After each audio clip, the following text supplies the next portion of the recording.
Hello, and welcome to the From the Vault podcast, episode 17. I am your host, Nathaniel Forsyth. Dan Wren is unfortunately unavailable this week. He is in the south of France with his family. You may notice that this episode is titled episode 17, when you may not have seen in episode 16. We had some technical issues with the last episode. It may come out at some point. Our producer is working tirelessly to try and recover the mess of recordings that we gave him. It is not just me here this week. We have a very special guest on the podcast. We have Scottish National Champion 2018 and close friend of the podcast, Holt Hauser. How are you doing today, Holt? Yeah, I'm pretty good. Thanks, Nathaniel. How are you, man? I'm doing good. I'm doing all right. Had a good day. Had a productive time doing productive things. None of which were magic, so, people don't care. That sounds great. But it sounds like you were actualizing today. Yeah. I can always appreciate days like that. Yeah. I'm sure that means something to some people. But, so, Holt, you recently did well at a tournament of Magic the Gathering, or so I've been informed. I did manage to take down Scottish Nationals, which is awesome. It's pretty much my biggest victory to date, so I'm pretty chuffed about it. It was nice to bring it home for the vault as well. Murph ran a great tournament. Murphy's Vault was sponsoring the event, so that was pretty sick. The judges were awesome, and overall I was pretty happy with it. I think just about as happy as you can be when you sign up for an event to win it. So yeah, I think it's hard to leave an event after winning it, being like, I'm so sad about winning. So I kind of wanted to talk to you about what your process was going into the event, what kind of prep you did for it, what sort of stuff you were looking at, and what your practice looked like, what your expectations were going in, and that sort of stuff, and then move into the actual tournament itself. Yeah, for sure. So talking about my process beforehand and doing all the prep for the event. So I'm actually going to be writing an article for the shop that is going through my preparation process. In general, I like tournament reports more as like stories, something you can tell someone and talk about these big moments and the like, and I don't think it translates well to text. So I'm going to be doing it in more detail if you are more interested, those of you listening, in one of the articles for the site. But the basic approach that I took to it is kind of the same as I take to any constructed tournament, which is basically you have two elements to winning. Number one, you bring the right deck, and number two, you make sure it's a deck you can leverage play skill with. So in the lead up to the event, I'm doing my normal stuff, consuming a bunch of content, reading the articles, SCG, Channel Fireball, all that kind of good stuff. Listening to like the game podcast and plenty of other resources that are out there that are really awesome. And basically all the chatter that's going about ever since Core 19 dropped was really about Mono Green and Grixis. There's so much of this chatter going on. SCG had first Andrew Jessup came along and kind of innovated the green deck by adding Vinemare to it, which was a pretty big deal at SCG Worcester. Then Todd Stevens got on the bandwagon. He wrote an article for SCG.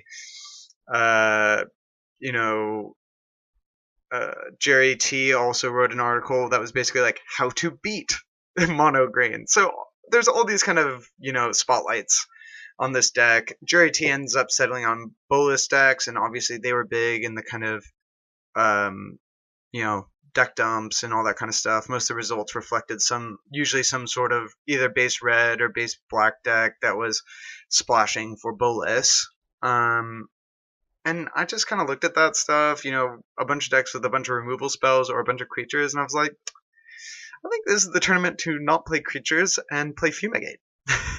That seems like a solid takeaway, especially when all the green decks, the innovation is, we're going to play this hexproof creature that makes Vraska's Contempt look really stupid.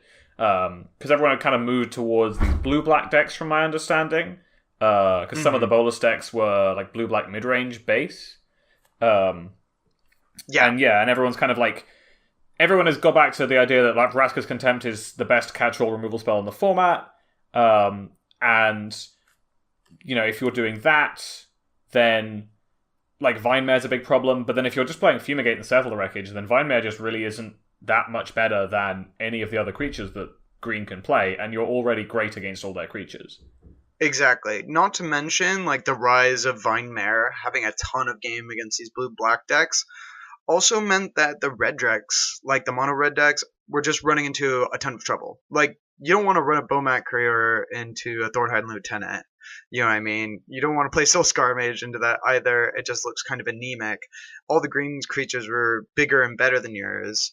So you saw this as well in like the MTGO PTQ and stuff like that, is that all these red decks kind of went to the fringes and all these other kind of nonsense decks were starting to crop up as well. There's a lot more Godpharaoh's Gifts because it can, grind and make enough 4/4s that eventually they just beat through the army of green dudes, or they out-tax the removal in the Grixis deck. Yeah, I can also definitely imagine that, like, Godpharaoh's Gift, your opponent plays Nicol Bolas, the Ravager, and you're like, oh, I have to discard a card.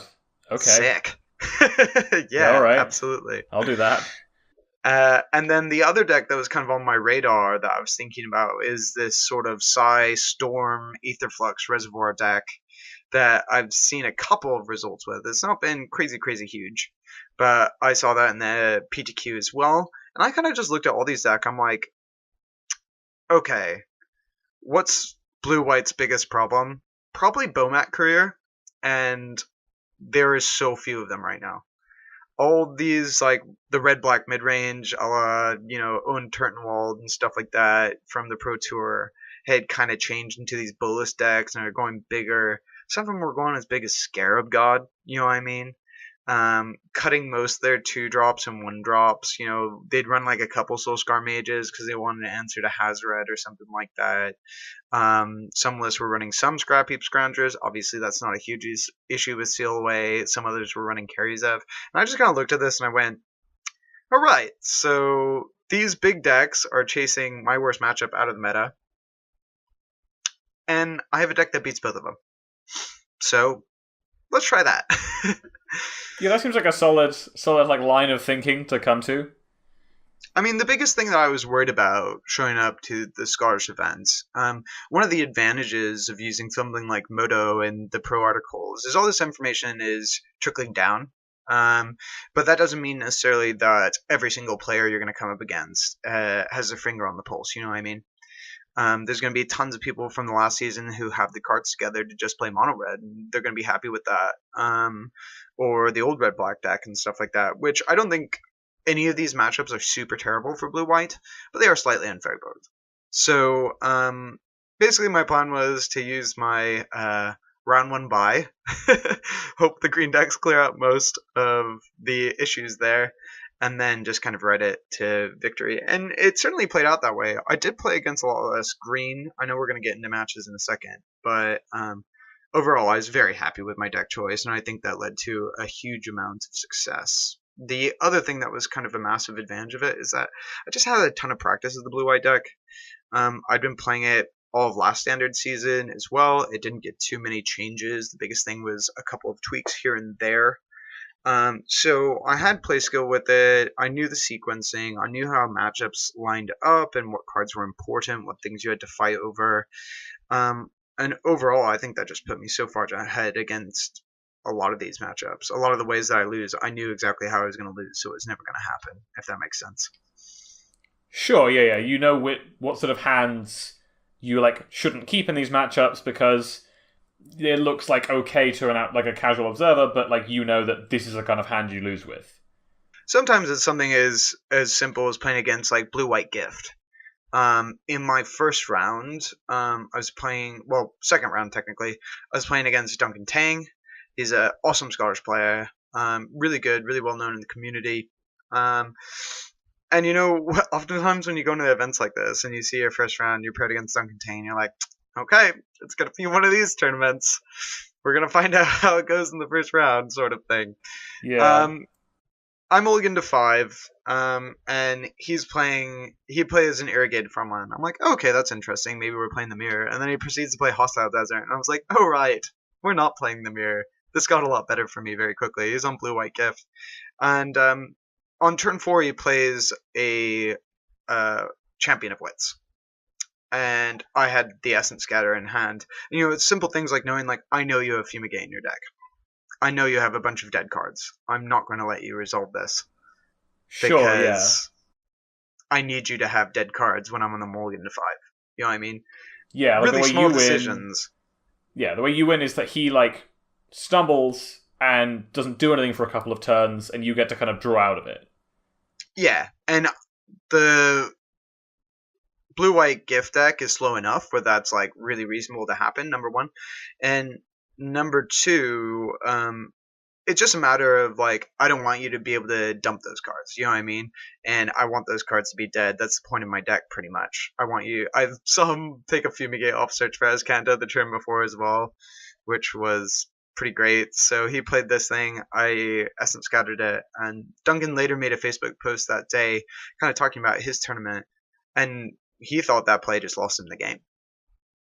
You know what I mean? If Yeah. he had done something else there, or if I didn't have the counter, he reckons he wins, but he reckons it was a punt to play in the first place. But that also takes a degree of skill in knowing the matchup and saying, okay, I know this is the important thing to counter. I'm not going to wait for an Angel of Invention or whatever.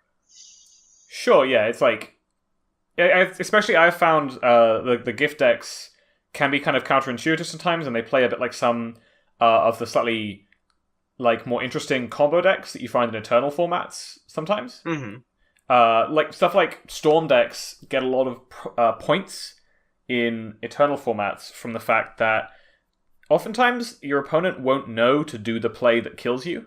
Yeah, absolutely. That makes Like sense. they won't counter the right thing. This is specifically Legacy Storm a lot of the time, where you do something, you cast a ritual, and you're like, if my opponent counters this, I'm gonna die, and then they don't. Yeah, because they're waiting to go and grab your payoff. Yeah, and then you just like naturally cast and empty the Warrens or something, and your opponent's like, oh man, should have countered that ritual, and you're like, yeah, definitely should have. It's interesting because so many times in that format, it's such a judgment call to make. And really what it comes down is experience. And, obviously if you're playing in paper, you get a chance to maybe get a read on them and reckon that's it or that isn't. But I played tons of games like that while piloting Modern Storm as well, where someone just kind of tanks on that first ritual. And you're like, if you let this resolve, I'm pretty sure you're dead. Yeah. But yeah, so like I think Godfarer's Gift can be a bit like that, where people go, oh, well, I have to, I have to make this play to like, I have to save this thing for this other thing, and you're like, you need to like, they're just misevaluating what's important, Mm-hmm. and like what the game is going to be about.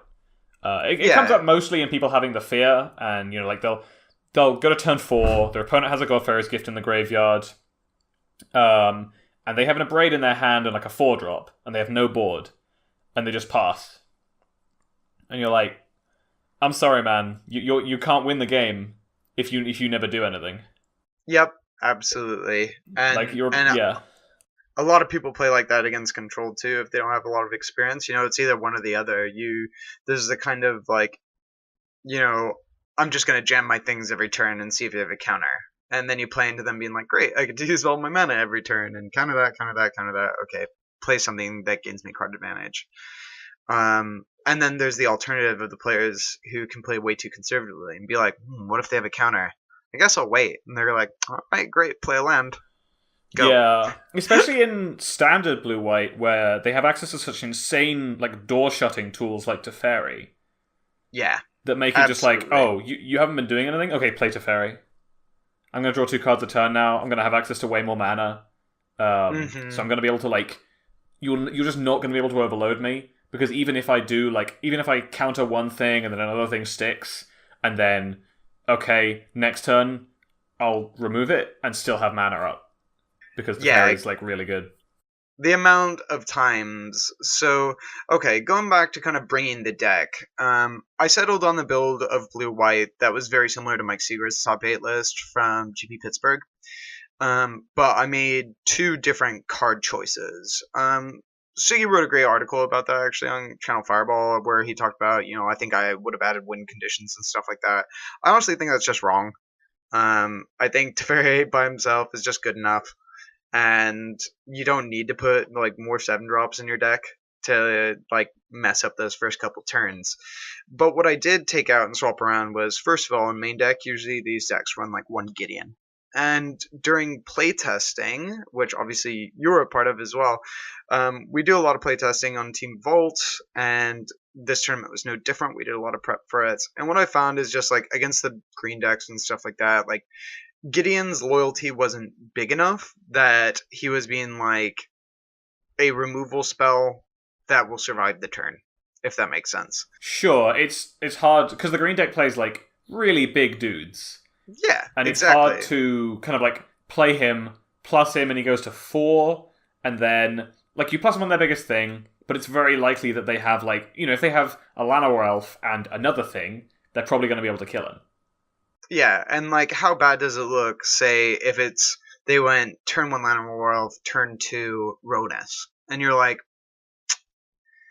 I guess I have to take up the Ronus here, but if you can pump this Llanowar Elf, like, this is the smallest creature in your deck, and Gideon is still, like, not doing the work. Yeah. So, I cut the Gideon. Mike Segrist also talked about how he didn't like Gideon as well, so I felt pretty comfortable making that cut, and I put in the third Essence Scatter, because I think it's just so important, that card, and I brought this up because it links back to this, playing around the counter, Teferi, I play it, tick up, and then I just have Essence Scatter. It's just so bad. It's so grim for the opponent and can just basically end the game. So I went up to 3 Essence Scatters with that. And then the only difference I made was in the sideboard, actually. There was a lot more Hardikiran back when Mike Segrist piloted this deck to top 8 finish. So he had Ether Meltdown in his sideboard, and honestly, I just do not like that card. I don't think it's that good. So I swapped it out for a card that I think is a lot wider and works in a lot of the same situations, which is Invoke the Divine. Usually you're throwing a Ether Meltdown on a, a Hardikiran anyways, and usually you're not tapping out until it's already hit you on turn 3 because you want to hold up Disallow.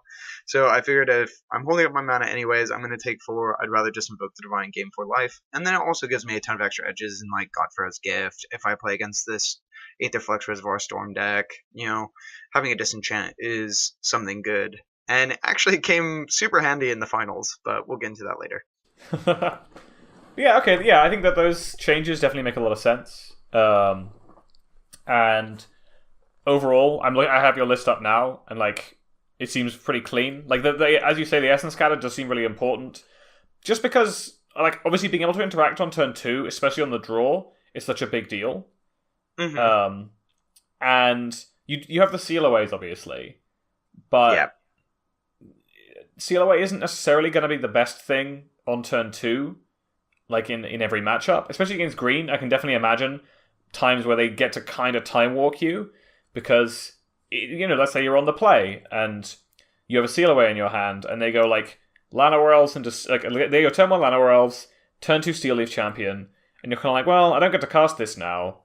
And now, if they attack, then they're threatening. I'm probably taking 5. Because they're threatening to use the Blossoming Defense, so I'm not going to use it in combat. And then if they cast something else, and I have a Disallow in my hand, for example, I kind of maybe need to play that. Maybe I need to disallow whatever they play, because that's also a problem. So I can't just like cast a seal away. And you can see how these sorts of things can cascade into a position where maybe you do lose this like very favorable matchup because you didn't get to use your mana very efficiently. Whereas Essence Scatter, can have its own problems there, but definitely seems like, oh, you played a creature. No. Yeah, for the most efficient cost. So much of the advantage that I think the blue-white deck leverages is really around putting your opponent in this impossible position where you can have so many spells and they need to kind of guess which one you're on to make optimal plays. So this works on turn 2, whether it's Essence Scatter, Negate, Syncopate, or Seal Away. But this also works, like, especially later on in like turn 4, where they're like, do I attack with one of my 3 guys and to settle the wreckage? Or am I walking in to cast out? I think that Settle the Wreckage and Fumigate also have this very powerful kind of like synergy almost, where Settle the Wreckage asks you to build a big board and be able to attack with enough of it so that their settle, like, doesn't take out that much. Mm-hmm. Or doesn't decimate you. Or like attack into their settle and then use that moment to like resolve the rest of your stuff because they're tapped out now.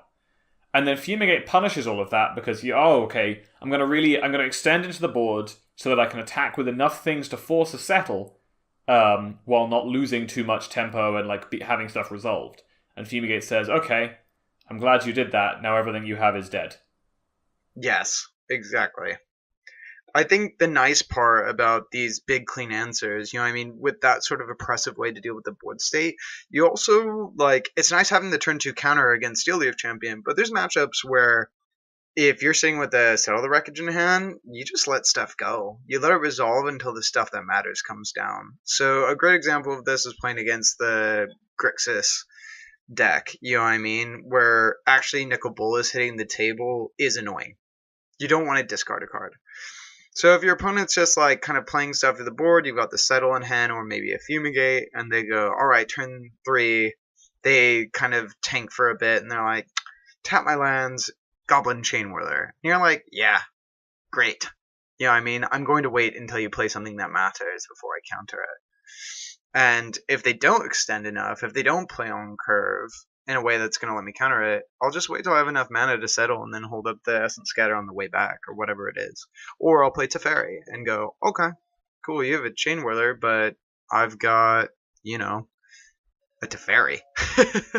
Yeah, I mean, it's easy to see... How are you going to pressure that? Yeah, it's easy to see talking about this how like Bomat Courier is probably the most problematic card for the deck because it presents a bunch of problems for you that are like basically impossible for you to answer in a tempo positive way and also in a value positive way because it's going to sneak under all your counter spells. You're going to be losing tempo no matter which removal spell you use on it, and by the time you get up to your like big sweepers, it's probably gotten in enough to like draw them a whole new group of cards. Exactly. I think like sometimes the turn 1 Bomat is so difficult to deal with. So like, well, this definitely is. And if the red player is good and they have a curve and they know after turn 3 you gotta hold up 1 red mana all the time, it's really difficult to win. so difficult. But at the same time, there's still ways to get around it. And there's definitely ways you can sort of leverage your possibilities there. Again, cards like Invoke the Divine and your Disenchants out of the board help against those sort of situations. But also, basically kind of encouraging your opponent to get greedy. I've won more games against Bomat Courier because my opponent looks at their hand with 2 cards in it and goes, now's the time to Hazoret. And you go, I see you tapped out of red, my friend. Sure, I am suddenly back in this game. Yeah, when actually Hazoret is kind of a medium card against blue-white because of all their like exile removal. Exactly. We have 8 answers to it. Well, actually, no. I guess 11 answers to it. Yeah, and that's only after it's hit the table, yeah. Yeah, exactly. So, yeah, card's a problem, but I kind of took the hedge. Again, the biggest decks I thought would be represented would be mono red, mono green, and different flavors of Grixis. I was thinking there'd be more of the blue black version that's a bit more removal heavy.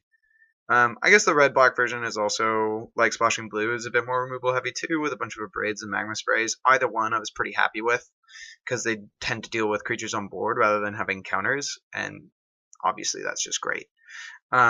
So I kind of took that hedge, and I was lucky enough I only played against mono red once on the day, and even there, decks still look good. Like, even when you face that matchup, you're not just an absolute dog. You know what I mean? You still have a lot of play. Yeah, I mean, I've definitely, having played the matchup a bit from the mono red side, you definitely feel favored, but there are moments where you kind of go, like, oh, I didn't draw my Bomat Courier, or, they had a Settler Wreckage that meant that, before I could fully empty my hand, and so I kind of had to Bomat and sack for kind of minimal value, or I didn't sack it, and now I'm kind of sitting here with this Hazoret, which normally wins me the game, but kind of afraid to attack with it, but also if I don't attack with it, I'm never going to win the game, and, there are definitely games where you just lose. Although I will say that having played against several versions of blue-white, the scariest versions for mono-red, in my experience, tend to be the approach of the second Sun versions. Oh yeah, because you just like if you make it to there, you just kind of walk them out of the game. There's so little on resources, and then you're like, all right, I get to close the door Yeah, being able to close the door so punishingly and so quickly, because they gain the 7 life as well, is like just feels like a very powerful thing to have. But I can definitely imagine that having these 2 7 drops that you just like that are there to be drawn in your opening hand, doesn't seem that good if you're not expecting to have to go over the top or close the door that quickly a lot of the time. And against mono green, you just don't need to, right? Like with mono red, their draws can transform into damage relatively easily because Yeah. a lot of the draws in their deck are haste creatures or burn spells or things that will probably chip you down, and you have to keep drawing good stuff. So you have to have locked the game up with Teferi. You can't just have fought them down to very little resources. Whereas mono green, obviously you still want to have a card advantage engine. That's kind of the whole point of every control deck. But their cards just don't transfer into damage in the same way.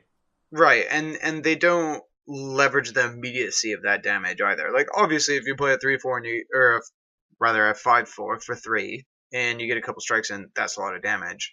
But I think the mono green matchup, one of the reasons it's so favorable for blue white, is once you clear the board, you are 100% safe for one turn. 100% safe. There's nothing they can just play that is like, okay, I'm going to deal the last 2 points of life. I had times where I stabilized on 2 and 1 life during that tournament, and I chose to do so because I knew the next turn there was no possible play that they could make that would punish me for this. Whereas when you're playing against the red deck, you got to stabilize really on 6. You know what I mean? Yeah. You definitely... I've won games against blue-white where they stabilize on 3, and I'm like, all right, buddy, I got a lot of live draws. How many disallows can you draw? Exactly, and they will just get you like that. I mean, obviously, post board it gets a little bit better with some tools, like Lyra Dawnbringer is big tech. Obviously, Baral actually is massive in the red matchup. When they go turn 1 Bomat, and they've cut a lot of their removal and stuff to be kind of inefficient things to deal with Lyra. And you go okay, play a 1/3, and they're like, my best card in the matchup's a little bit turned off. Yeah, they kind of have to chain a bunch of Earthshaker Kenras or Arncroc Crashes there, I think. Yeah, or draw maybe the 1 or 2 lightning strikes that they left in, or whatever it is, depending on how you board. I know some players leave a couple more in than that because they think it's enough value to go to face, or you can throw a Banefire on it, but it's so bad if they have the counter. It's not to mention Baral is basically a mana dork as well in a matchup that is all about making it 2/5 lands. Yes. It's massive. So that card overperformed for me actually for the weekend. But that card has been pretty much awesome ever since I started playing it in the list. And that innovation, at least as far as I know, came from... Was it Brian Gottlieb from... I believe it was Brian Gottlieb on the Game podcast. It was yeah, I believe so. I believe that's where I first heard it. I tried it out, and it was just amazing. And I never looked back. None of this history nonsense. Holt doesn't like playing cheap white creatures. That's not his style. I mean, I normally would love to. To be perfectly honest, before this event, one of the decks I was looking at from some of the deck dumps was the white-black Knights deck. And that is a Holt Hauser deck. Yeah, absolutely. How far will I go for 2 mana first strikers? Spoilers, pretty far. But not quite that far. I played a bit with the deck, and it was a lot of fun. Actually, I wasn't sure how competitive it would be. I thought maybe it was a bit of a fluky 5-0. There's definitely power there. I just don't think it matches up well against the red threats. Chandra's a big problem. Glorybringer is a big problem. Even something like Nicol Bolas is a big problem. Not to mention, if you ever do the whole dance with Soulscar Mage, Chain Whirler, it's not great. I had a couple of good games against the green deck, mono green, when testing with it, but that's because I made the conscientious choice to run Resplendent Angel and Lyra main deck, whereas some of the decks are not. Eventually, I just decided to go a bit way over the top of them, basically. Yeah, exactly. Lyra's such a problem for the green deck.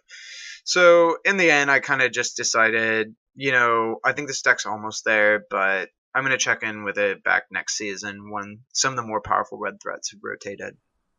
Yeah, I mean, obviously next season's a bit of a mystery because we have to see all the cards from Guilds of Ravnica before we can make any judgments about exactly what it's going to look like. But I'm kind of with you. I think there's lots of power in those white-black cards, and they'll have access to some of the best removal options while also having access to some cards that dodge some of those good removal options quite efficiently. Yeah, for sure. And that's what I like about the deck. Like having the hexproof from white and the hexproof from black on your like 2 drops with Knight of Malice and the other knight is just awesome. You sometimes get random free wins. Like one of the few things I did like about that deck when I was testing was like this actually seems really decent against blue white. Being able to just play Knight of Malice and be like, all right, I'm gonna beat you up now. Oh yeah, I mean the white black decks that were playing like Karn and Heart of Kieran and Toolcraft Exemplar a while ago, and I mean that were still kind of existent up until more recently. Although I think they kind of dropped Toolcraft Exemplar. I don't remember exactly what they looked like, but those decks were really good against blue white. Like they Oh beat yeah, up on it a lot. absolutely. And I would say a lot of their presence in the meta was specifically because of blue white. You just destroyed their hand, put a card advantage engine down, and also you had Wild Nicatl in the first place. All these things are good, and you had the Knight of Malice as well to be like, yep, I'm gonna keep on attacking with this until you settle it, or you find your Fumigate. Fine. Yeah. They reminded me of Mardu vehicles in some ways. I don't think they were. The removal they had access to was like markedly worse, unless in disintegration. There was no real replacement for it in those colors. But it definitely felt like the bits of Mardu that made it good against control. The variable different kinds of permanent types as your threats. The like very powerful 1-drop. And then, access to stuff like Duress and Bloodfast post-board just really did push you in this, like, I'm just going to beat up control. Like, I'm just going to be able to do that direction. For sure. But yeah, okay. But you tried out White Black Knights and eventually realized that, like, if you're not being bigger than red, or if red is able to go over the top of you, then, like, are you really being a very good mid-range deck? Or are you being the best mid-range deck possible? Exactly. In the current environment, and figured that was probably wrong. So you played blue-white. Okay. So getting into the actual like tournament itself, you spoke about your round 1 against Duncan Tang. Mm-hmm. Were there any other like exciting rounds? I know that obviously this was a mixed format tournament, so you only played your standard deck for one part of it, and then another part you drafted.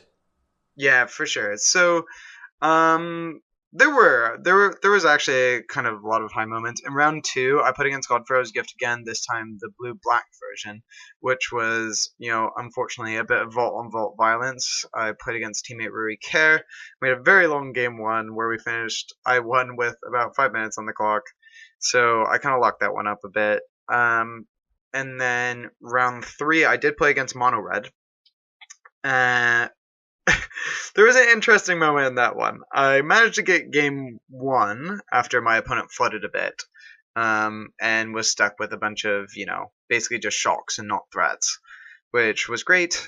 And then game 2, my opponent was on the play, and they led with turn 1 Bomat Courier, and I was like, all right, here we go.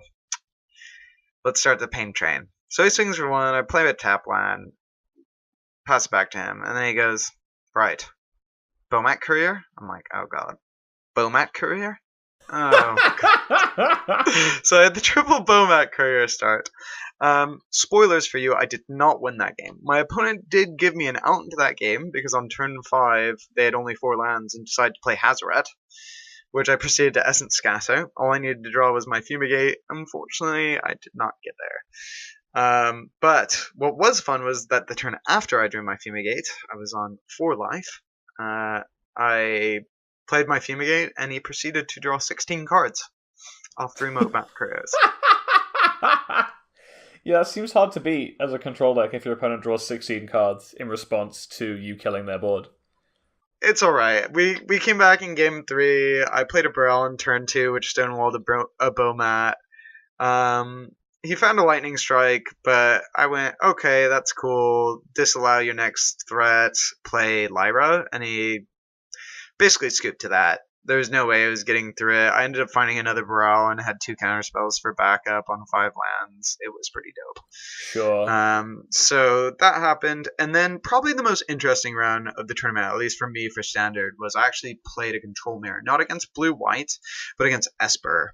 And I was playing against Jerry Boyd, who is a Scottish player, who used to be really big in the Magic scene. He's been to a lot of pro tours, and this was my first time meeting him. I'd heard about him a couple times, but I didn't really have like a face for the name. And he was such a humble guy, such a nice guy, but played very, very tight.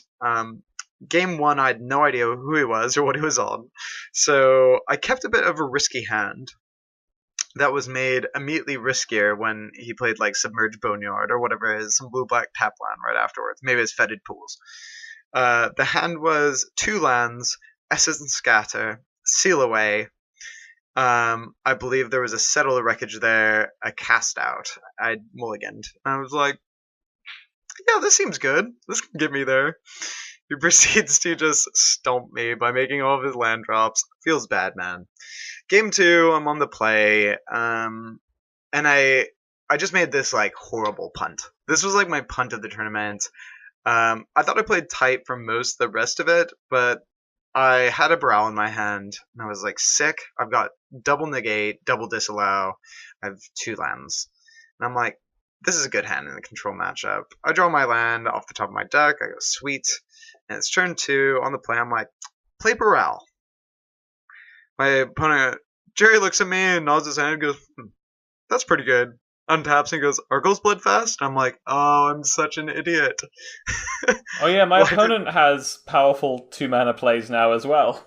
Yeah, exactly. And I had the negate in hand. So I just kind of completely punted that game away. Ended up finishing off with Chromium. Spoilers, it's very good in the control matchup. We did have a really long, drawn-out game, though. I think there was multiple times in that game, actually, where I could have won even after I made that misplay with the Baral. I ended up getting him down to 3 life by just beating him down with it. Because every time he attacked with Chromium, I would just use a removal spell, I'd turn it into a 1/1. But there was a crucial moment where I was really betrayed by me just using heuristics rather than really thinking about what was important in that game. So my opponent attack, I used the Seal Away. And in response, they used Glimmer of Genius. They had 1 card in hand, and I totally just like spaced that you got to discard cards to make Chromium work, to get the hexproof. Sure, yeah. So I had a negate and a disallow in hand. So what I should have done is just negated it and then disallowed the trigger, and I'd be back in the game. He'd be hellbent. Yeah, your control opponent's hellbent. You've removed their unbeatable threat. That seems like a reasonable situation to be in. For sure, and they're already on low life. Their Argos Bloodfast is flipped. So they were going to gain 7 lives. They got a lot of time, but that's okay. I had Teferi and things like that. I was very much ahead. But I just completely spaced, and I was like, yeah, sure, I'm not going to counter your card draw spell. You know what I mean? Like, sure, yeah, I'm going to wait for your payoffs. Yeah, you're usually like, I'm not going to spend my counter spells on this because we're going to have a really long game, and my counter spells need to like hit their important cards because otherwise eventually they'll just draw into them anyway. Exactly. And you're like, oh wait, that's not the game we're playing. So I threw away that match. That being said, I don't want to take anything away from Jerry. He played very well, made good decisions, and beat me fair and square. But I definitely could have played that better. And I know looking back to how I prepped this tournament, I told you I was expecting the meta of Bullis, green, and red. I really didn't practice the control matchups. So if I'd kind of had a bit of foresight, I think I actually got a little bit too focused on my perceived metagame, and I could have done more practice playing control mirrors. I know a lot of us on the team haven't played the blue-white deck or the Esper deck, and maybe there was room for me to be like, hey guys, I really need to practice against this deck and see what it's all about and get more acquainted with it. I definitely didn't think about Chromium. It just wasn't on my radar. But it was a really good game. So even though I lost, I thought that was one of the cooler games I played over the weekend, because I felt like I learned a lot from it, and I was actually like, okay, this is a way I can improve. You know what I mean? This is a way I can that's be better. Cool. And that's always something nice to take away from tournaments, is being like, oh, well, I did well, but I also knew some areas that were like a bit more deficient, and those areas I think I can work on, and I can like get better in my preparation next time. I can look forward the next time I'm in this situation, and I can think, oh well, last time I didn't prepare this that well. This time I can. Yeah, exactly right. So, I look at that match and I feel very blessed I wasn't too punished, and the rest of the tournament I was able to work my way through. But I tell you what, after that round, um, when it came to the top eight, because Jerry made top eight as well, and we were in the same side of the bracket, part of me was like, oh man, I don't really want to be paired up against the Chromium deck again. But I also was like, actually, that could be kind of fun. I kind of want to play round two of that matchup. I think I could play it better now.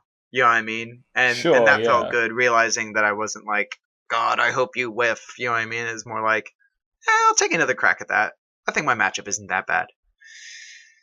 So, yep, that's standard. So I finished 4-1 after my bye. And then we went into the draft portion. We did a lot of awesome prep with the team, I think, this time around. We had a massive limited meeting. We evaluated all the cards, talked to the archetypes. In the run-up to that, we played a bunch of drafts on Moto, a ton of limited. And what I really liked is we did a lot of partner drafts. So, obviously, if you were there, but Yes. for everyone else listening, one of the things I really don't see when pros are talking about preparing is like how important it is to get on a draft with a friend or with your teammate or whoever you're preparing for this next event with, and just like chat and go through the picks, go through the plays, start thinking about which cards you think are better, and find the places you disagree and just like talk about it. And because I felt like I did so much of that. I played a lot with you. I played with Dan. I played with Jaren as well. I felt like our limited meeting was a lot more productive. We really filed down on things that were important, especially like in the commons and uncommons, which archetypes were deeper, which we thought had more play, more game. We were able to go farther and basically didn't demand as much from your draft. And I felt like that helped me so much in this draft because that's exactly what happened. I opened 3 packs. None of them had. I took 0 rares. No, I take that back. I did take a rare from the 3rd pack, but it was the 2/1 flyer. That's a rare spirit that has flying. Sure, yeah, the one that exiles graveyards. Yes, exactly. I mean, it was nice to pick it up for my Death and Tax deck, but it actually worked in my deck. I ended up drafting a red-white aggro deck, but other than that, I got no rares. I opened nothing that was kind of like overwhelming power level. But I basically beat people up with a bunch of Pegasus Coursers, a bunch of the Starcrown Stag. Is that what it's called? Yeah, the what was the name of that card? Man, now I'm just thinking back on old limited cards and not being able to remember them. Territorial Hammerskull. Yeah, it's the Territorial Hammerskull for this set. 4. Yeah, exactly. So Hammer Skull for 4. I had 2 of those. I picked up a Volley Veteran after getting a couple Goblin Instigators. I basically just ran this red-white deck, which had 9 2-drops, reasonable 3s with Bogger Brute, evasive stuff, Pegasus Courser, had a couple Stags, and then I just ran 2 Inspiring Charges. I picked up a couple Shocks. I think my pack 1 pick 1 in the first pack was Lightning Strike. And yeah, I mean, it was perfectly serviceable. It was nothing special. I was really shocked to find out. I was talking to Tom Robinson, and he was watching the draft from behind us. He was kind of watching our pod, and he said apparently the person to my right was in red-white. So I was taking his scraps, and it still just seemed like the best thing to be in. I still got a lot of primo commons, and it totally worked out. I like the idea that we'll look back on that draft and there was like an incredibly sick like blue-black deck that you were like, no. Boros. Boros life. Best life. No. Someone put a Scarab God in this pack. No. I will take this Goblin Instigator. That is my life. But no, I mean, I heard a little bit about this draft and that Tom apparently went to Dan outside when they had a conversation. He was like, okay, so I saw Holt's draft. I didn't see his deck, but I think it might be garbage. And Dan's like, what? What do you mean? And he's like, well, the person to his right was in the exact same colors as him, and Dan's like, what? I mean, I know Holt relatively well. He doesn't tend to, like, he's not a madman. You know? He's not a terrible scrub. And in fact, in my experience of drafting with you, you tend to be the first person to be like, are we being cut? Should we jump ship? Guys, should we be a different color combination entirely? Which isn't necessarily a bad instinct to have in drafts. But they definitely, like, I definitely wouldn't be... You would not be the first person I would that would come to my mind if someone said, yeah, a good friend of yours, like, clung to the mast of this, like, horrible color combination that was just not open at all. But yeah, I mean, sometimes it happens. Last year at Nats, I think this is another thing that I'm really proud of when it comes to this tournament is it's really nice having Nats because you can just compare directly to last year. And last year I 0-3'd my draft of Hour of Devastation. Like, I don't know what was happening in that draft. There was really weird signals going on. I drafted a complete pile. And found out that both the person on my right and my left were in my colors somehow, but passing me ridiculous bombs randomly in the draft. I later found out it was their first time drafting the set, and it was like, oh my gosh. So and I mean, Hour of Devastation was a set that took people a little bit of time to kind of get as well, because it was a slow set that came right on the heels of one of the fastest sets we'd had in a really long time. Yeah, exactly. And what colors were good kind of flipped, and what kinds of cards were good flipped. And so a lot of people kind of were going into it with the idea of, oh, well, I drafted Amonkhet, and I know that in Amonkhet, like, Magma Spray was one of the best commons, and, like, Trial of Solidarity was, like, a really good card. Whereas in Hour of Devastation, those cards were still okay, but, like, Sifter Worm, that was what you were excited to be doing in Hour of Devastation. The boy. I mean, heck, it's the thing to be doing in Standard now, right? Maybe. That might be untrue. that might not be a factual statement. But yeah, okay, so you ended up in Boros Beats in the draft. Yes, and you know, anyone who knows me from the shop, I love Boros. It's a color combination. The strategy and game plan I'm very familiar with in a lot of different formats. So I was kind of happy to be there number one, just because I know how to play aggro decks, and I know how to play aggro decks in Limited. The other thing, obviously, that's a huge benefit, is that I think in Core 19, the strategy for it is just really deep. And what I mean by that is there's so many commons, uncommons that are in that game plan that you want, to the point where the person apparently sitting right next to you can be drafting the red-white deck, and you will still come out with a reasonable deck if you know you prioritize the right basically effects. So yeah, I got this deck together, and again I just felt quite proud of myself looking back on it now. Just like, I'm really glad I didn't bomb out of Nats by 0-3ing the draft, because I started 4-1 as well. Yeah, you really don't want your the limited portion to let you down after you start really well. Like, yeah, that's a real feel bad. I will say, though, that this is something I'm thinking about afterwards. I'm like, yeah, it's a lucky thing that happened. But on the day, I wasn't thinking about that at all. I was just having my tournament. You know what I mean? And I was doing my best, and I was playing Magic. I think I'm in the minority that I really enjoy Core 19 as a limited set, mostly because I really like Nuts and Bolts Magic, and that's what it is. It's just super basic Magic. Know your game plan, build a deck, know what stat lines are good, and you'll do well. It's much more about, like, creature sizing and, how your dudes match up against their dudes, how your removal spells match up against what they're doing. Then it is about, like, I remember drafting Aether Revolt with you, or at least doing that limited. And I hated that set. Yeah, because that set had, like, a bunch of, like it was like, oh, this is a 1-mana artifact, and you can sack it to deal 1 damage to your opponent and draw a card. And you were like, oh, this card doesn't really do enough. And we're like, oh, no, Holt. But you see, you have all these cards that care about these things. And just also the way the set works out, like, you just want some number of these kind of weird effects. And you're like, what? Nah. That's not... Nah. This magic card doesn't seem very good. And we're like, yeah, Holt, but this is a super synergy set. I hated it. I hated it so much. Yeah, definitely not as big a fan of the synergy sets, not gonna lie. So I was pretty relieved it was some more Nuts and Bolts Magic, and I could get my hands on it. So I drafted this red-white deck again. Nothing too mental. I didn't have any crazy bombs or anything like that. Again, I think the closest thing you could call a bomb in my deck was Volley Veteran.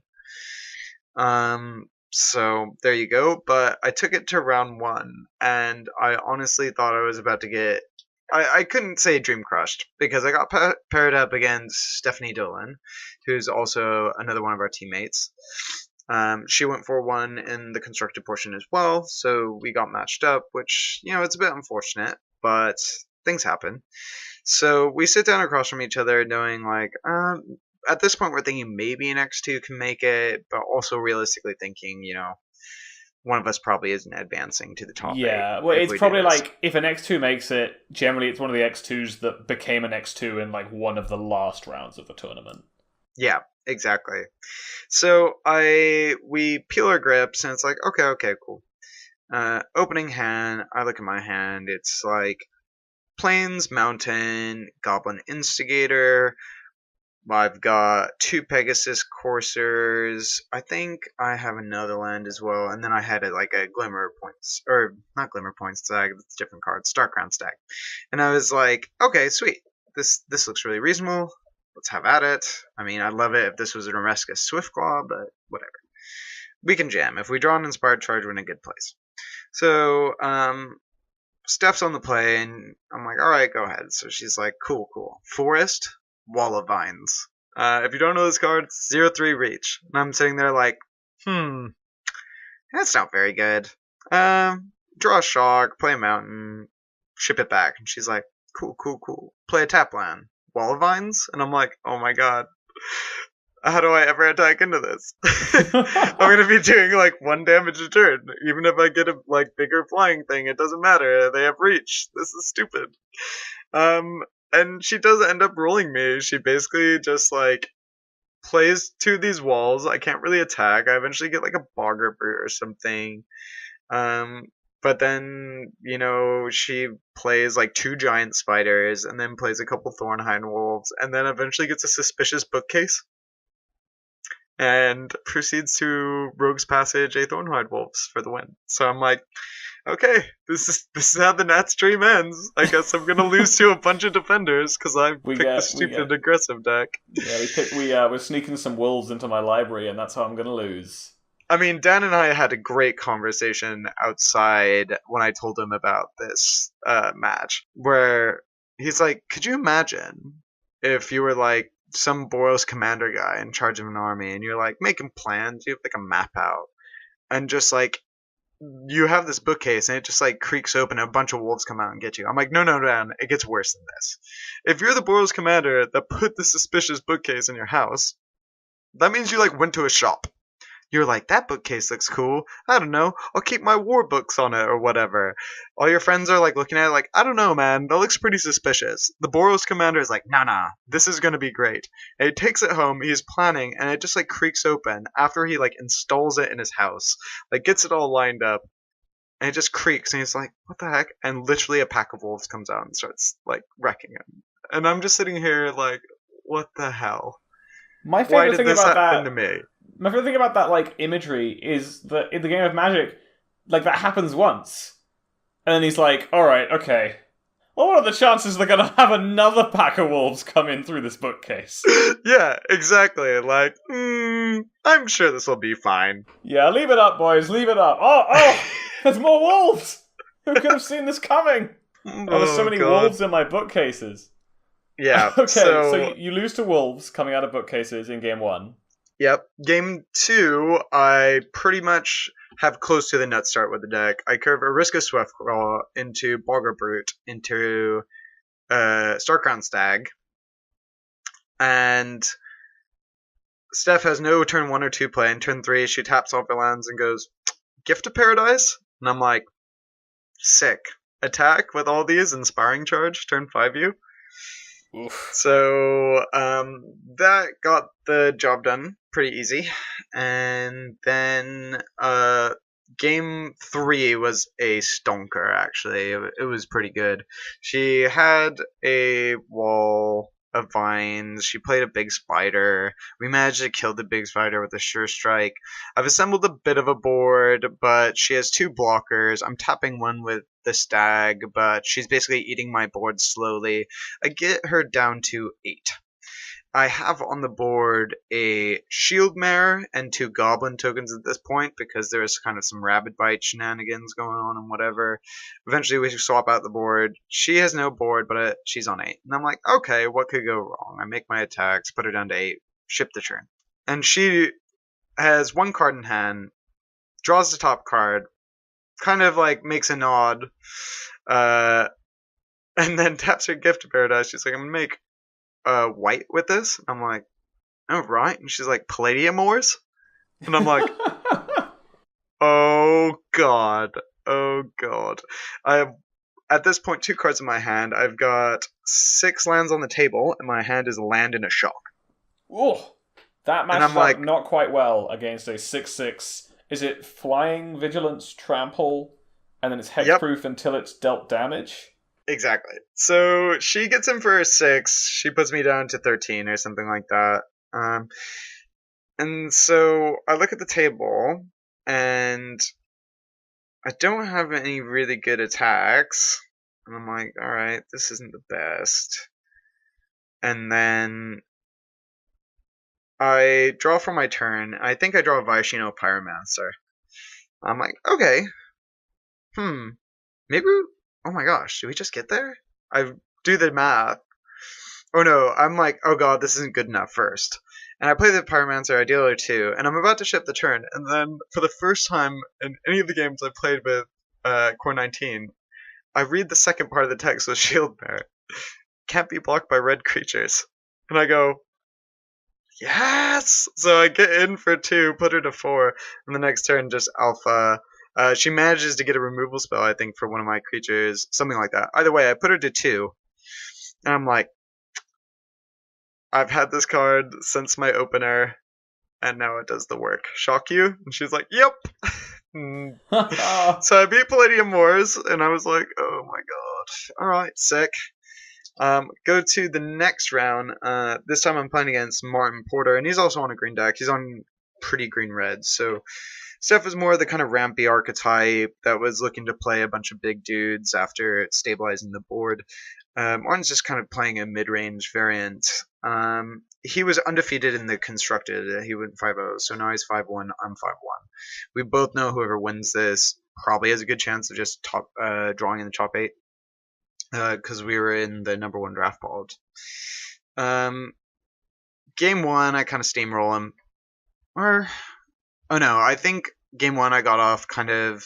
Basically, he made a bad attack with Goreclaw, I think, and I ended up getting in for just barely enough damage. Game 2, we had a bit of a kerfuffle, went back and forth. He played a Greenseeker early, but managed to basically draw 2 lands off the top, eventually finds his red source after making a chump block, because I was attacking for a ton of damage. He finds his red source and eventually stabilizes with a bunch of goblin instigators, and he gets me that game. And then the last game again, red-white, doing busted red-white things.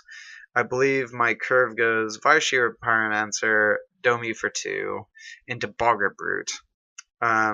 They play a Viashino Pyromancer themselves. I offer the trade because I just want to keep the board clear, because I have a 3/2 menace. So I swing with both. He takes the trade. Takes 3, goes down to 5. And that turn I drew a Pegasus Courser. I was like, sick. This looks great right now. So I play my Pegasus Courser, and he goes ahead and is like, I forget what... I think he played a Viashino Pyromancer of his own, or something to that effect again. And then I draw my land, and I had the Volley Veteran sitting in my hand the whole time. So I was like, kill your Volley Veteran, get in for 4. He's got 5 mana at this point, just like plays the 5 mana 3/3 dragon. Sparkstone Dragon, yeah. Yep, that's the boy. And I rip for my turn, and I draw the Inspiring Charge. Opponent is on 12, so I've got 4, 6, 7, 8, 9 power, plus 6. And I'm like, okay, that's good. If there's no blocks, it's lethal. And I kind of went through the options. I was like, actually, I think all blocks are just terrible for you. I swing in with my board. He blocks the Pegasus Courser with his 3/3 and Inspiring Charge. Eat your dragon. Get in for like 10 damage, 11 damage. You're on 2. Go. That was enough to prompt a concession. So, Porter has a long-standing rivalry with Edinburgh, so I love the guy, nice guy, but it was also nice to take it off him a bit and worm my way into the top 8. So that was good. Last round I was paired against Stephen Murray, and we just ended up IDing, so safely into the top 8. Awesome. And then top 8 took place the day after, right? Yes, we did it the day after, so got to get my beauty sleep in. By the way, for this entire tournament, I was, like, ill. Like, sick. I was kind of coughing up a lung. Like, I was popping painkillers the whole time and a bit sweaty. Maybe that's what helped me keep my mindset focused on just playing Magic, because I don't think I had much mental capacity for anything else. Like, literally when I showed up on day 1 of the event, I arrived, like, kind of close to the start of round 2 with the bye. And the rest of the gang, rest of Team Vault was kind of eating breakfast in a place next door. So I walked in, and literally Alex, the first thing he said to me before anything else was just like, "Dude, are you okay? Are you sure you want to play Magic today?" And he just, like, looked at me. He's like, "Honestly, dude, you look, like, gray. Like, are you going to be cool to play him?" And I just, like, responded, like, "Yes, I'm playing." So I was kind of, like, coughing up my guts the whole tournament. It was nice to get some rest before the top 8. I probably would have played a lot worse if I played the top 8 right after the event. I was knackered and felt a bit crappy. So got some nice dinner. Everyone was pretty stoked about me getting top 8. Came back the next day, and honestly, I don't think I could have hoped for a better top 8 with the way it went. There was 2 green decks, 2 Bolus decks, me, a Godfrey's Gift deck, and the Chromium deck. I think I'm forgetting one more archetype. I think there might be 3 Bolus decks. The thing I'm looking at is there's a blue-white gift, 2 mono-green. Well, one of them is green-black, but it's basically mono-green. 3 Grixis decks of various kinds. 2 of them are like Chainwhirler decks, and one of them is a Champion of Wits deck. Mm-hmm. And then 1 Esper Control. Yeah. So, basically I looked at pretty much all those matchups, except for the Chromium matchup again, was the only one where I'm like, I'm not sure if I'm favored or unfavored or what in this matchup. It feels pretty middling. I think I'm advantage pre-board at the very least. So I was kind of excited for this top 8, and honestly, my medical just completely paid off. Round 1, I played against one of these Chainwhirler Bolus decks, and my answers were just way more efficient. They had a bunch of dead cards game 1. You know, they sat on apparently 2 Magma Sprays the entire game. Then game 2, you know, it just went pretty easy. My opponent, I think, could have used their disruptive spells a little bit better, but overall it was always going to be an uphill battle. I drew pretty well and played a quick Teferi, and just got the train rolling pretty early after dealing with his early threats. And yeah, took him to the mill zone, so that was cool. The next match, next to me was James Love, who is another awesome Scottish player. Pretty well known in the community, has been playing for ages, and he was facing off against Jerry on the Esper Control deck. So James Love was playing this Gigantosaur variant. So he was going bigger. He was playing like main deck Carnage Tyrant and all sorts of nonsense, which makes a lot of sense if you're playing against like the Grixis. Like if you're in that arms race of like the Grixis versus green decks, you can just go over the top of both of them with some of these cards. And he was playing Vine Mare main deck and stuff like that. So yeah, I'm looking at the list just now. He has 3 main deck Vine Mares, 2 main deck Ripjaw Raptor, 2 main deck Carnage Tyrant, 4 Gigantosaurus, 4 Cartouche of Strength, and then the cherry on top is a main deck Blanchwood Armor, which is that 3 mana? I believe it's 3 mana. Yes. To give a creature, it's an enchantment that gives a creature +1/+1 for each forest you control. So he is full on saying, look, all you Grixis decks are playing like way less unlicensed disintegrations, and in the green matchup, nobody has any real removal. I am just going to like A, I have my Cartouche of Strengths, and B, I'm just going to like play something way bigger than you and you're going to die. Yeah. And he played the one deck that, well, one of the decks that just extremely punishes him for this strategy, which was blue white. So we came up against each other. So I think the mono green deck, it is like this normal build with Steel Leaf Champion.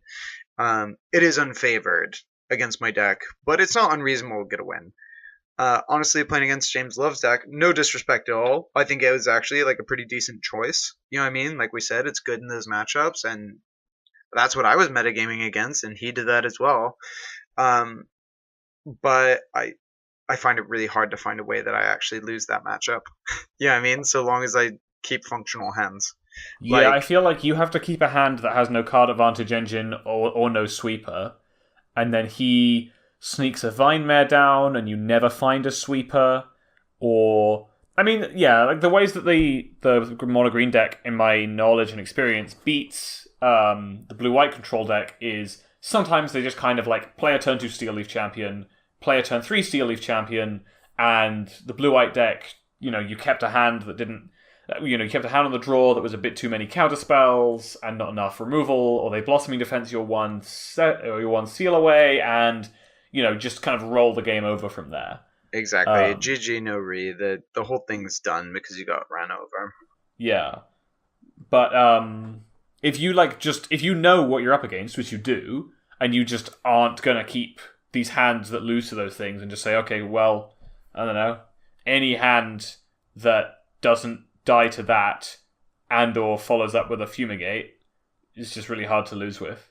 I mean, my original hand in that matchup was I believe it was a 4-lander.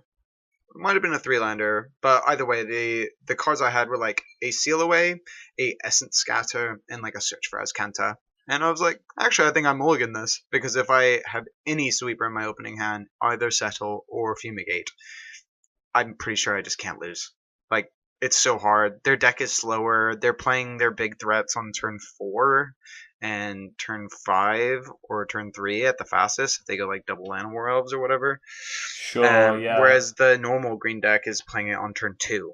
So it's like, yeah, I can just comfortably mulligan. I took a mulligan. I got a hand that had Settle the Wreckage, Teferi, and a Seal Away in 3 lands. And I was like, cool, I win. Pretty comfortable with this decision. Game 2, like the way that played out, there was a bit of a fight. I eventually had to find a Fumigate to deal with a Carnage Tyrant, but after that it was very comfortable. In Game 2, however, it was a bit unfortunate actually. James took a mulligan to 6. My opener was pretty optimal actually. Again, it was like, a Seal Away, a Essence Scatter, a Fumigate, and the Settle the Wreckage, and I had 3 lands, and I was like, great. Like, there's only so many ways this can go wrong. James went turn 1 Elf into Brontodon, and then I believe just drew a land for every single other draw of the game. He mulliganed to 6, and I think he kept. It must have been a 4-lander. He might have drawn like a Druid of the Cowl later or something like that, but he just drew like 10 lands off the top. It was brutal. I was getting an action replay of this via Facebook chats while this was going on, and what I was told basically was that he kept a hand which had Brontodon and Llanowar Elves and 4 lands in it, and just drew lands. And I think he drew a Thrashing Brontodon at some point after you killed his first one, and then just never anything ever again. Well, it was kind of hilarious because this is another game where I felt like just pretty happy with like knowing the matchup. He ended up beating me down to 6 with the Belligerent Brontodon, even though I had the Settle. I was just drawing lands so that I could eventually hold up the Essence Scatter and the Settle on the same turn, because I figured the only way I actually thought the entire game he was sandbagging a Carnage Tyrant or something like a Ronus. So I just waited till I could play both. I settled the Brontodon, and he played another Brontodon, and I mean, that was it. Fumigated, held up Essence Scatter, and played a Teferi. There was no coming back from it. Or I think I played a Lyra or something like that. It doesn't really matter. He got to play non-game, and I think the tough part about Nationals is, once you get later on in the tournament, you just end up like knowing a bunch of people, and they're all people you like, and there was a lot of people in that top 8 where I would have been really happy for any of them to win. And James was one of those people where it was kind of like I'm happy I won, but also like I wish we had a better game. And I think part of what let me kind of play a bit more risky or maybe a bit more optimally, like making that mulligan decision in game 1, was being like, I'm happy to take this risk because I also know like the fail case is like, hey, we have James Love on our national team. You know what I mean? It felt Sure, like yeah, kind of yeah. pressure off, and I was like, I think I can make a smarter decision because I don't feel so under pressure, and I got rewarded for it. So that was pretty great. That's cool. Okay, yeah. So you beat James in a slightly unexciting, but I mean, I guess we'll take it fashion. You cement yourself a place on the Scottish national team in December, I believe, Yes, that's right. I think it's December 14th. It's in Barcelona. and it'll be streamed live on Twitch. And you'll probably be forced to dress up in some kind of Scottish regalia because I I don't mean, think we haven't won the Spirit Award so far. that's fair. I mean, I'm going to probably. Actually, there's no way I'm not going without wearing my kilt. I have a kilt that's from my granny's tartan, actually, Jardine, and I've worn it for a lot of special events. This will be added to the list. I'm pretty hyped about that. Very exciting. Yeah, so I'll be able to rep. I know it feels a bit odd because obviously I'm American. I In play case Magic in viewers didn't Scotland. know, Holt Hauser, the man with the very strange name and the incredibly American accent, is from California, all the way away in the state of Los Angeles. I mean, I've played Magic here for close to 4 years now. I learned to play Magic in the States. I changed my DCI to Scottish, actually, and I'm planning on living here. And, I actually felt a bit nervous or awkward from it. Obviously, I was elated that I got the slot. As soon as I beat James, there was a moment where I was about to let a couple tears fall, and then I was like, actually, I got one more game to play. Let's not celebrate just yet. But obviously, I'm an American and I'm going to be playing for the Scottish team, and I didn't know how people felt about that. After the tournament, I had so much support. Like, as soon as I got that slot, so many people were like, that's awesome. Like, well done, man. I'm really happy for you. I'm glad you're going to be on our team. One of those people is actually Duncan Tang, who I played in the first round. Someone made a comment, I think Mark Ferguson, we've actually collaborated on an article before a little while ago now. He posted kind of a jokey thing on the Facebook picture of it and was like, "Oh, what's up with all these Americans here taking our slots on the WNC, whatever?" And Duncan Tang's response was, "Holt is Scottish," and that was actually really special to me and meant a lot to me. All the messages were James Love also reached out and congratulated me. Martin Porter did as well, and obviously everyone from the team is really special. Yeah, I mean, obviously, I was one of the people who was super excited for you to get the slot, and I remember in kind of on your like point where you were saying like, okay, well, we still got one more match to play. I remember after you won your quarterfinals, I was like, I had my phone out. I was in London at the time, and I was like, I was following this like very avidly.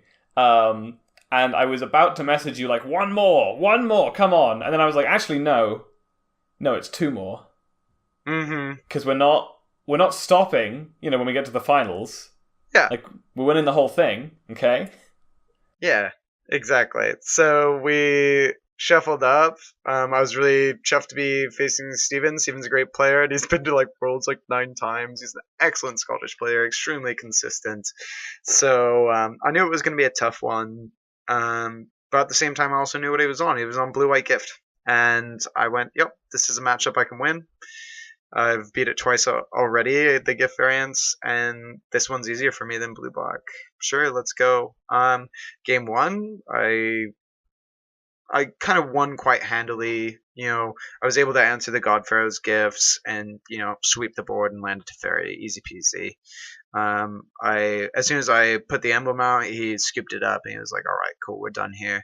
Game two, I kept a hand that maybe was a little bit of an edge case. I think I'd still keep it again, but it's tough. The hand was negate, disallow, 3 islands, settle the wreckage, and pull from tomorrow. Um, Sure. Yeah. So we don't have any white mana, but we do have a lot of relevant spells. yeah. So my next 4 draw steps are settle, fumigate, pull from tomorrow, and Baral. Standard, exactly what you expect after keeping a hand with no white sources. Exactly. So likewise, we got a bit destroyed there, and then game three, we had this kind of nice little interaction. We both kept good hands this time. We got to kind of the mid game. I'd countered some of his early threats. He'd put the Sunscourge champion into play. I exiled it, or maybe I bounced it. I forget. He's flipped it as Kanta now, and then I've just resolved it to Fairy. In my hand is a cast out. I have a Boral resolved. I have 6 mana on the table. I think I have an Ixalan's Binding as well, something like that. And on his turn, Steven goes ahead and plays Sorcerer Spyglass. Takes a look at my hand. That's why this information is relevant. I don't have to counter for it. It's like, sure thing. He's like, yep, I'm gonna name Teferi. Cool, sounds good. He has 3 mana untapped at this point. So I untap, I draw a card, and it's Forsake the Worldly. Earlier in this game, I had invoked the Divine, used and invoked the Divine on the Search for Azcanta, which he negated. And this is one of those moments where I was like, oh, yes, I'm so glad I put the second Disenchant in my sideboard. So I do the Forsake the Worldly, and I go, alright, cast out. And he goes, resolves targets, and I'm like, Spyglass, and he reaches over, taps 3 lands, and kind of like arcs his hand over it. I put Cast Down on the table, and he goes, forsake this, and then I tap 2 of my mana with the Boral discount, and I reach over his hand, and I go, forsake this. And he just goes, oh. I draw a card with Teferi, untap 2 lands. I think it was a negate off the top. It was optimal draw, basically. Or maybe it was a disallow. He draws a card. No place. Pass the turn. I draw another card. Pass it back to him. And he goes, draws another card, and he goes, okay, can't win. He puts his hand down. He has 2 negates in hand. And he goes, I was ready for the cast out. I just didn't expect you were going to rip it exactly that turn. And I went, yeah, well, there you go. Sometimes you're lucky. But at the same time, in that position, I had 3 negates in my deck I could have drawn. I had 4 disallows I could have drawn. And, obviously I had the disenchant that I drew. So, I got there. So he's scooped up. We did the handshake, took the pictures, and suddenly I was a Scottish national champion. And couldn't be happier about it. I'm so excited to be going to that tournament. Yeah, I mean, obviously, like I say, I think it's really sick. I'm really, really excited that like a close friend of mine who, obviously, I think a lot of our growth in Magic has been together. And we've gone through a lot of, like, ups and downs. And I definitely know that there's been points in time where you've struggled because you didn't really have that big win. Mm-hmm. Like, you had, like, you got to the finals or the semi-finals and you can make top 8 consistently, but you couldn't close the door. Yeah. And, I mean, honestly, I think that the difference between top 8 and the winner is pretty small. Yeah, it can be. I mean, sometimes it comes down to something like this where it's just, I honestly feel like this tournament was sort of decided for me before I even stepped into the venue. You know what I mean? Because I just made the right decisions beforehand. Whether it was insight and doing the proper research or a bit of luck or both.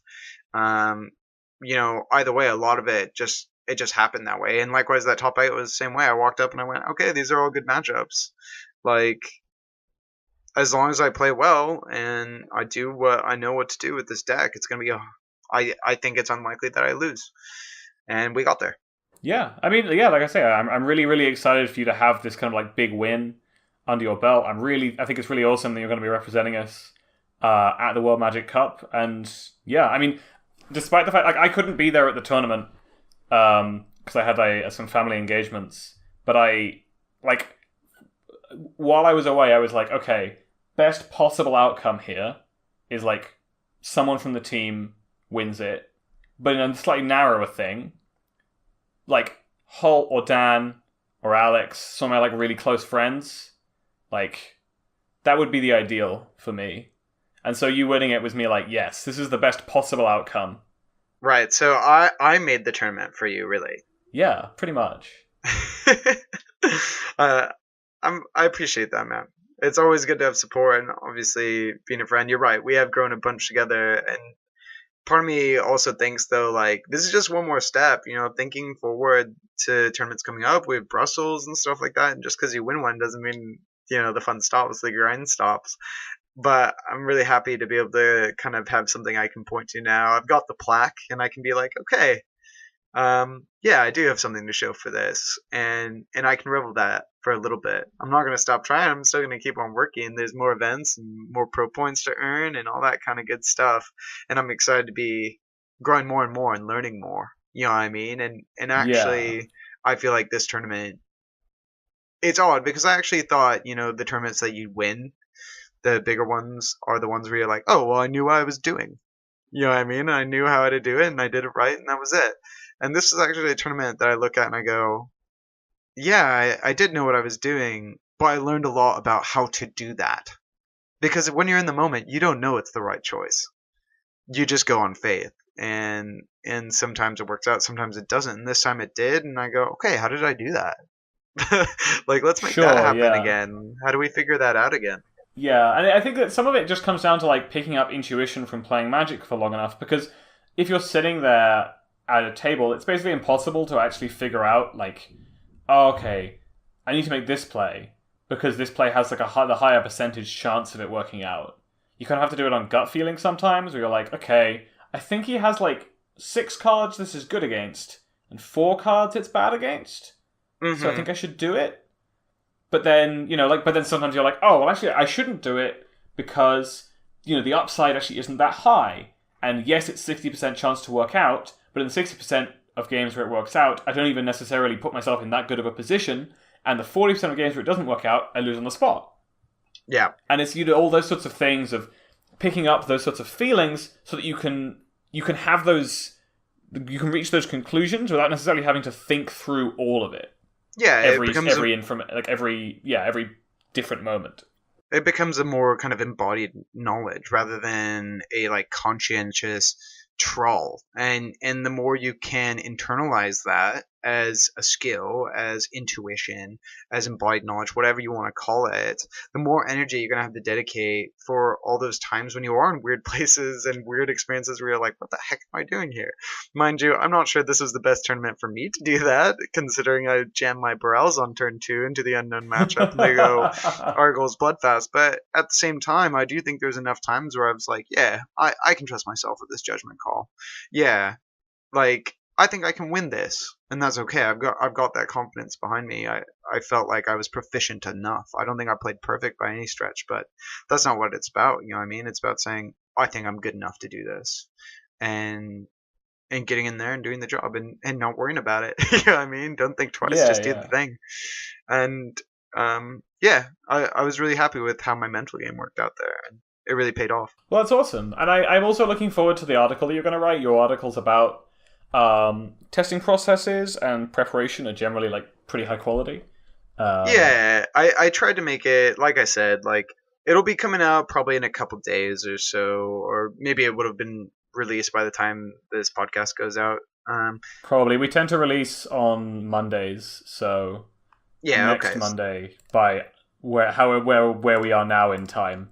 Um, It'll be out and around, but basically it'll be talking more about which articles I was looking at, which results I was looking at, and the particulars of stuff like we discussed, things to focus on, rules of thumb, and really how to channel that into trying to make it a tangible result.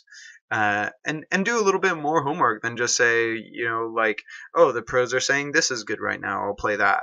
Especially when I think it was Todd Stevens, he had to quote one of his articles where he was talking about mono green, and it was something like, yeah, you do have really bad matchups against blue white gift and really bad matchups against the blue white control deck. But they aren't really around right now, so I wouldn't worry about it. And I looked at that, I was like, I could make that around right now. yeah, especially when there's no particularly clear reason as to why they're not around. Exactly. Sometimes if you're like, oh well, you're really bad against the white black tokens deck, but don't worry about that because that deck isn't playable. Um, Yeah, like this is a very different scenario. exactly.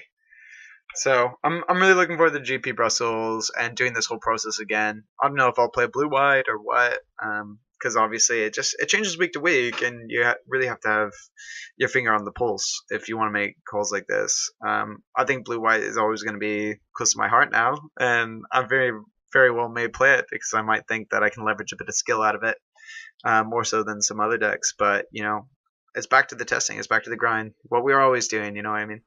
Yep, Magic's hard, so you gotta work hard. Get good, scrub. Yeah, pretty much. Well, I think that's it's about all the time we're gonna have time for. But thanks so much for coming on, Holt. It's been a real pleasure having you on the cast. Talking about these sorts of things.